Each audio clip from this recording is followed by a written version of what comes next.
Bundan buyon daromad topish imkoniyati cheklangan va nogironligi bor shaxslar kambag'allar reyestrida bo'lmaydi. Ularni 100% qo'llab-quvvatlashni davlat zimmasiga oladi. Allayarov, Zahidov viloyat hokimlari 1-yanvardan teng imkon inklyuziv bandlik loyihasini joriy etib, nogironligi bo'lgan 40 ming odamni ishli qilsin. Har bir xonadonga kirib chiqasizlar. Har bir mahallaga bekorga ijtimoiy xodim bermaganman.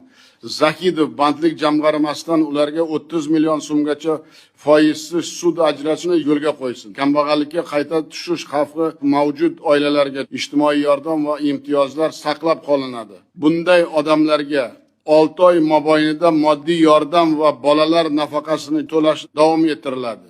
Bog'cha va to'garak xarajatini qoplash, davolanish orderi kabi 110 ta ijtimoiy xizmat va yordamdan 12 oy davomida qo'shimcha foydalanish imkoni beriladi.